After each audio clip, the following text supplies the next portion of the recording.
Gulf Coast, everybody doing good? Yes, it is so good to see everybody this morning. It is so awesome to be back with you guys.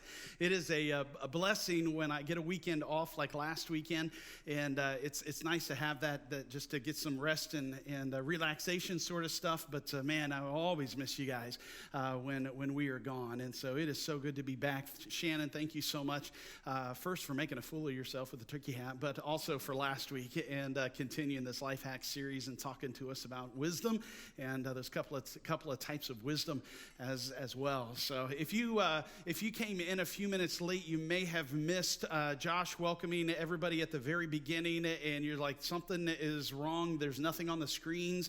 I don't have any lyrics to follow along with, and all that kind of stuff, because our gremlins, our trusty little gremlins have struck here at Gulf Coast once again, and all we had this morning with the screens was when a TV station like goes off the air and you have all of these bars like red and black and whatever colors they are. That's all we had on the screens. That's all we could get up there, So we apologize for that, but we'll try to get that fixed this week. We're able to get at least the message slides here on this screen, and I apologize for like some bad angles and all, but we're making do with what we got. So, like I said, it's so good to be back with you guys today. So read a story this last week of a man with a bulging waistline who decided to do something about his weight. And engaging the fight with the flab, he decided to change his route to work so that he would not pass his favorite donut shop any longer, which I can totally relate to, because every time I drive by Maynard's Donuts on 9 Mile, I don't know what's going on with my car, but my car automatically turns right into it. I need to get it into the shop or something, because I can't stop it, So I can relate to this one. But he was so committed to this fight to lose weight, he tells his coworkers as well about this stand against the lure of donuts. Not long, though, after sharing this in the office, he arrives one morning with this giant box of donuts. And so all of his coworkers are like, what is going on? What are you doing? What are you thinking? And he said, no, you need to understand that this is okay. These donuts came from the Lord. So I love that. I love the sound of that too, right? Those calories don't count then, right? If that's the case, that's what I'm thinking. And so the coworkers are like, what is going on? Explain this, right? And the man says, it's quite simple. Today on my way into the office, I accidentally drove by my favorite donut shop, and I saw all those glazed and sprinkled top donuts calling my name from the window, and I knew I had to pray for deliverance and strength. So I said, Lord, if you want me, we've all had a prayer like this before, similar to this one, okay? If you want me to have one of those delicious donuts, you're going to have to give me a parking space right in front of the donut shop. If this happens, I know you want me to have some donuts today. And sure enough, after 8 trips around the block, there was a parking place right in front of the donut shop. Oh, come on, that's funny, y'all. I don't care what y'all say. That's funny right there. So, hey, if you got your Bible, turn to James chapter 4. James chapter 4. Today is one of those days that the topic we are talking about, it does not surprise me, but we don't have screens, okay? Today is one of those days, the topic that we're talking about, I promise you, the evil one does not want you to walk out of this place with even just one little nugget out of this message. I promise you he doesn't. And so he has come upon us today, trying to distract us, trying to get us to pay attention to something else, to miss the word that God wants us to hear today. I don't want you to miss this today. This is so huge. It applies to every single one of us. It doesn't matter who you are. Young, old, believer, non-believer, every person in this room, those watching online, it doesn't matter who you are. This one applies to all of us, and it's a topic of temptation. Temptation. And James has a little bit to say about this. In James chapter 4, beginning with verse 1, he says, what is causing the quarrels and fights among you? Don't they come from the evil desires at war within you? You want what you don't have, so you scheme and kill to get it. You are jealous of what others have, but you can't get it, so you fight and wage war to take it away from them. Yet you don't have what you want because you don't ask God for it. And even when you ask, you don't get it because your motives are all wrong. You want only what will give you pleasure. Some translations say desires.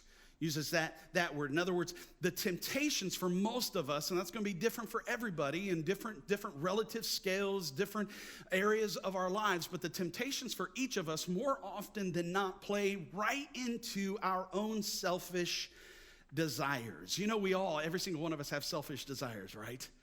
Right? Like, in fact, let's just do a quick survey across the room by a show of hands. How many of you here today would be willing to confess that you are either sitting with someone or you live with someone who has very selfish desires? That one went up really fast. Yeah. It's kind of a wave starting over here, and moving its way across, right? You know how I know that? You know how I know we all have our own selfish desires? It's because everybody else with their own selfish desires has gotten in my way of my selfish desires. That's how I know that, right? And that's the real confession today, isn't it? Me, I have selfish desires. I need to own up, and I just need to confess it sometimes. I know Shannon mentioned last week that James was the brother of Jesus. I don't know if you knew that or not. What you might not be aware of as well is that Jesus' own brother, didn't believe in him. Didn't believe he was who he said he was. Can you imagine this? How many of y'all have a sibling? Brother, sister, older, younger, doesn't matter. How many of y'all got siblings? Okay, can you imagine, how would you react if your sibling, while you were growing up, came up to you one day and said, I am here to save the world? Like, you'd be like, you're a dumb idiot, you know that? Like, you've lost your ever-picking mind. You're cuckoo for Cocoa Puffs, right? I don't blame James. I don't blame him, honestly. He didn't believe in Jesus, that Jesus was the Messiah. And so for me personally, this is just me talking, as I read the book of James and I know the background of James, for James to go from I don't believe in you to this point of I do believe in you to this point of I believe in you so much so I'm going to write this letter that we now have today called James. What we read in this letter, in this book, to me, yells. It doesn't just whisper. It doesn't just speak. Like, this speaks loudly to me, knowing who and how it came to us. James has a few things to tell us about temptation. If you flip back over to chapter 1, he says this, verse 13, and remember, when you are being tempted, do not say, God is tempting me. God is never tempted to do wrong, and he never tempts anyone else. Temptation comes from our own desires, which entice us and drag us away. The first thing that James would tell us is that you can know the right thing, but do the wrong thing. You know that already, right? You can know what the right thing is to do and yet still choose to do the wrong thing. Every one of us, we have done that numerous times in our lives. That's elementary. It's not rocket science or anything. But I think James as well would like us to know something that is implied in here, if we can kind of pick it apart as we look at this. See, there's a reason that we are talking today on this particular Sunday about temptation and why we chose to talk about wisdom last Sunday. Why Shannon, if you weren't with us last Sunday, Shannon talked about two kinds of wisdom. There's wisdom from above, that's godly wisdom, and then there's wisdom from below, and that's earthly wisdom, right? And the question is obvious, which one are we going to focus on, right? Which kind of wisdom are we going to follow more in our lives? I think James wants us to know that we're not just at our core evil people with evil desires, but that you also have godly desires. You have good desires in you as well. There's good desires, there's evil desires. There's holy desires, there's not so holy desires, right? There's desires that benefit other people, and then there's desires that benefit me, myself, and I, because I'm just thinking about myself. You have all of those desires in you, and I don't want you to be fooled today to walk out of here and begin thinking, I am such an evil person, because that's not you. That's not how God created you. You have all of those desires in you, both of them, but we can know the right thing and still choose the wrong thing to do. The question is, what are we going to focus on? Will you focus on the wisdom from above and therefore focus more on godly desires, or will we focus more on earthly wisdom and end up really kind of focusing more on our own selfish desires? It's interesting to me here. And when James says dragged away, in the original language, he's literally talking about a bait that is on a trap, okay? Picture like a hook. You go fishing and you put the worm, you put some sort of bait on that hook and you cast that out. It's a trap for that fish, you know. For me personally, having grown up in Indiana in a house positioned way out in the country in the middle of 4 cornfields, I remember my dad always setting up mouse traps. When it would get this cold outside, 30 degrees or so, the mice would seek warmer temperatures, right? And I can remember Dad would set these mouse traps up underneath the sink and by the trash can in different corners and around the house and basement and things like that. And what he used for bait, you can use all kinds of things for bait, but what Dad always used was he would take a piece of bread and just ball up this little ball, tiny ball of bread and put on that little tab in the middle of the trap. And you know how a mouse trap works, right? The mouse comes, it sniffs, and it tries to take some of that bait, and then that little flap, kapow, right over on top, almost slices the thing, poor little critter in half, right? You know? Here's my question, a rhetorical question for you. Why is it when a fish sees the bait? And I kind of get it with the fish, because sometimes you can put the bait on the hook so much so that it kind of camouflages the hook, right? But think about the mouse in that trap. Why is it that when the mouse sees the bait, the mouse doesn't see the trap? Like, it's right there. It's much, much larger than the bait.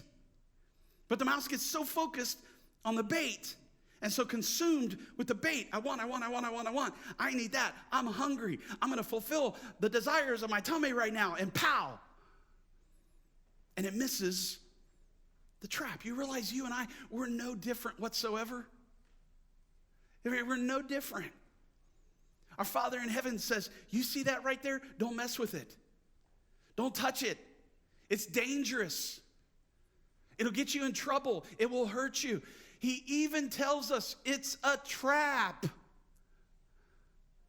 Don't go for it. And yet what happens to us over and over and over and over? I see the bait. I want it. I want that. I deserve that. I need that. That smells good. That sounds good. Bam. And the trap fires. You know why that happens to us so often? It's the bottom line, friends, for today. It's because in the midst of the temptation, your wants almost always, if not always, going to dominate your will. Your wants, what I want for me, always going to dominate your will. Your will power, your passion will take charge of your reason.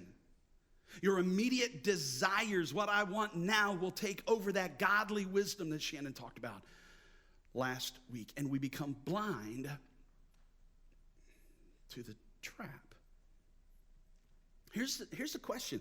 What is that thing in your life that you continue to wrestle with that you know you shouldn't do? You know what is the right thing to do. You know what is the wrong thing to do, but you still do not choose the right thing, and you continue to choose the wrong thing. What is that thing or things? If you cannot identify what those things are, what those temptations are in your life, you're never going to be able to resist it. And there's always going to be some kind of fallout. That's what James wants us to understand. It's that you can choose if you fall, but if you do, you cannot choose the fallout. You can choose if you fall. That's your choice. But once you fall, you have absolutely no control over the fall out. Verse 15 in chapter 1, he says, these desires give birth to sinful actions, and when sin is allowed to grow, it gives birth to death. I think our tendency a lot of times is to read through this, and we kind of skim over, and we don't exactly sense the weight, the heaviness of it. You know, I think we read birth to death, which sounds intense, right? But I don't think we sense that a lot of times because we don't experience. Because to us, like death is black and white, isn't it? Like you're either dead or you're alive. You either have a heartbeat or you don't have a heartbeat. I mean, it's pretty easy to understand, you know? And so here's what happens to us. So oftentimes we don't experience this death per se in our lives. And so we fall into that temptation. We're like, well, nothing happened. I mean, what's the big deal, right? I mean, what happens if I do it again? My whole life didn't crumble to pieces. It'll be okay. And it's exactly this process, if you will, of how, like, for example, innocent flirting in the workplace with a coworker today leads to a one-night stand tomorrow and can lead to that affair down the road. And you may say, I would never do that. It was just innocent. I didn't mean anything by it. But the result? Death of a marriage, death of a family, death of a relationship. See, think about this for just a moment. There is pleasure in many sins. I mean, there is. You know, you think about the fish. And the fish wants the bait that is on the hook and doesn't realize what is going on, and it gets a little nibble and takes a little bite and it's like, I like that. I want a little bit more. No, I want all of that. And then bam, the hook is set, right? See, sin, it always promises pleasure, but it always ends in pain. Sin promises pleasure, and you experience that for just that brief moment. And then comes the fallout, and it ends in pain. But here's what James would want every single one of us to know today. You don't have to. You don't have to take the bait. When tempted, you don't have to sin. You don't have to succumb to that temptation. You don't have to. You don't have to cheat in school to get the grade, right? You don't have to lie and steal to get ahead in life. You don't have to envy what somebody else has. You can choose to be content with what you have. You don't have to step into that gossip and slander. James says, listen, you don't have to. But, listen now, but, if you choose to, there will be a fall, and you have no control over what the fallout will be. That is beyond your control. I was listening to a pastor up in the Atlanta area this last week, and he shared a story about his son. He has a sophomore in high school, sophomore in college son, and his son loves golf. He does not care for golf. It's a waste of time for him, does not want to do it whatsoever. His son lives, eats, and breathes golf, like just absolutely loves it. And I don't know how, but this pastor, the father, got an invitation to go play Pebble Beach. And if you know anything about golf, like that's a once-in-a-lifetime opportunity to go play Pebble Beach. And so the father was like, I can care less about this. I want to bless my boy. I want to bless my son. Right? And so he extends the invitation to his son. And obviously his son is just ecstatic, like crazy nuts, like cannot believe this once in a lifetime opportunity. His dad is so excited to extend that invitation to him. He books the airline flight for him. He books the hotel for him, gets everything taken care of for his son's trip so that he can go and he can enjoy this once in a lifetime opportunity. 2 weeks before the trip, though, the son was playing a round of flag football at school, and he had a little fall and hurt himself. Hurt his arm, but he didn't tell anybody about it. And a week later, he finally came to that conclusion of, I might want to tell somebody about this injury because it doesn't look good and it doesn't feel good at all. And so he calls his dad. And he tells his dad what happened. And his dad was like, why didn't you tell me? Why didn't you share that with me? And of course, I mean, you can place yourself in the shoes of the boy. You know, he was afraid. He was scared of what would happen. He was afraid of what the doctor might tell him. And underneath the surface, obviously, he was afraid he wouldn't get to go play Pebble Beach. And Dad said, go to the doctor now.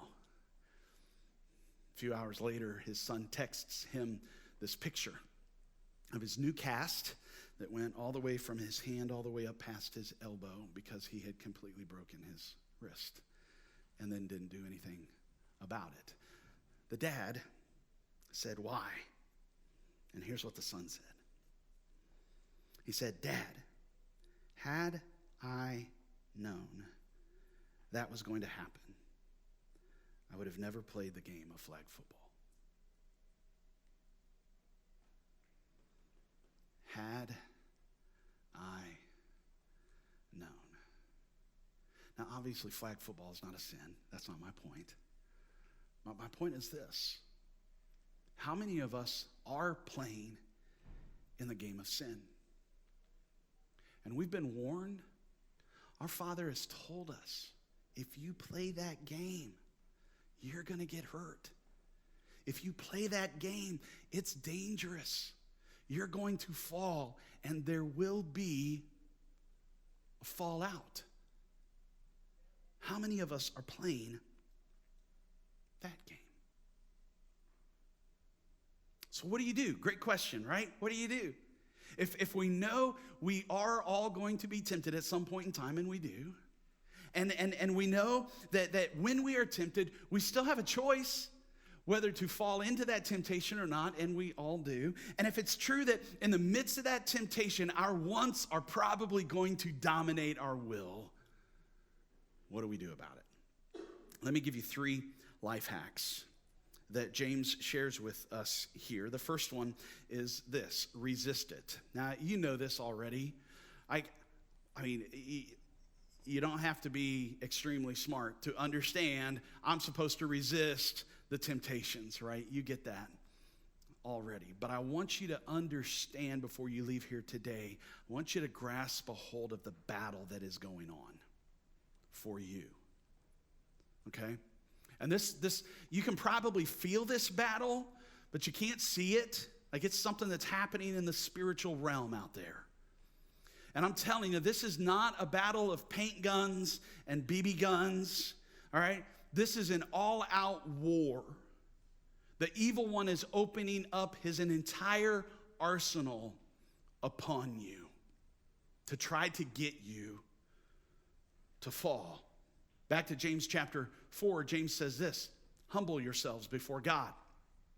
Resist the devil and he will flee from you. Come close to God and God will come close to you. Now, if you've been in the church for any length of time, you've probably read this passage. You've read these couple of verses here. Our tendency for most of us is to focus on these 3 words: resist the devil, which sounds good, right? Like that's what I want to do. Like most of us, we fall into temptation and then we're just like, you know what? Next time, I ain't falling for that one again. No more, no way. I'm not doing that. I'm not going there. I'm not talking to that person. I ain't doing it, right? We have the motive, we have the desire in our life, we have in our heart, we have the intention to resist the devil. We just never stop to ask, well, how am I going to do it?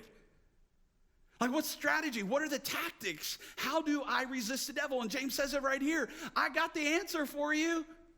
Here's how you resist the devil: by seeking the Father, by seeking him. Now, here's where we get in trouble, I think. We read seeking the Father, and we think it's a one-time thing, or just an every now and then occurrence sort of thing. All right, I want you to understand this. This is an ongoing process in our lives, seeking the Father. You show up on Sunday morning and go to church, and that's it. I promise you, you're not going to have much of a strategy or tactic or anything in your arsenal to fight that temptation next week. Seeking the Father is ongoing. It's reading your Bible every single day. Not just what shows up here on the screen on a Sunday morning. It's getting your nose in God's Word every single day. It's listening to music that feeds your spirit, doesn't suck the spirit out of you, you know? It's surrounding yourself with other Christians. One of the best ways to do that is getting into a small group and you stand strong together. One of the things I love about my Tuesday morning leadership small group is it's not just about, like, you might walk in there thinking it's leadership, not everybody's a leader and all that sort of stuff. But what I love is where we have begun in there, because it's not about leading a church or a ministry team or a business or an organization sort of thing. It's actually what I would argue is the most important aspect of leadership, and that's leading ourselves. And if you're going to lead yourself, it starts with this right here: by seeking the Father. Resist it. The second thing that he says is own it. Just own it. This is who I am. This is what I've done, right? You own it. Going on in verse 8, James says, wash your hands. Wash your hands. Be done with it. Clean yourself, right? You sinners, purify your hearts, for your loyalty is divided between God and the world. Own it. It is what it is. Don't excuse it, right? Don't attempt to justify it. Don't blame others. Don't blame God. That's our natural tendency, isn't it? I'm just going to blame everybody else, right? You realize that goes all the way back thousands upon thousands upon thousands of years ago. You go back to Genesis chapter 3, you read about Adam and Eve in the Garden of Eden, and they fall, right? And what do? When God confronts Adam, comes to him first, and says, what have you done? What does he do? That woman you gave me made me do it, right? It's all her fault. And so God turns to her and says, okay, why did you do it? What does she say? Devil made me do it, right? We cast blame. I don't have any idea if the outcome of that situation would have been any different, but sometimes I ask myself the question, is like, had they owned up? You ever thought about that? Ever asked that question? Like in that moment when God comes to Adam, if Adam would have said, man, it's my fault. God, I'm so sorry. It's my fault. I was standing right beside her. Guys, by the way, there's a reason why God came to him first and not to her, because he was the leader, the spiritual leader in that relationship right there, all right? You need to step up too, guys. I just wonder if he would have said, it's my fault. I was standing right beside her. I should have stopped her, but I didn't. It's my fault. And I wonder if she would have said, man, I knew better. It's my fault. I wonder if there might have been a different outcome. I don't know. But I wonder if God's mercy and grace might have been extended in that moment. Own up. We need to own up. And then last, confess it. Resist it, own it, confess it. Verse 9 and 10, James says, let there be tears for what you have done. Let there be sorrow and deep grief. Let there be sadness instead of laughter, and gloom instead of joy. Humble yourselves before the Lord. Here's a promise. And he will lift you up in honor. Let there be sadness instead of laughter.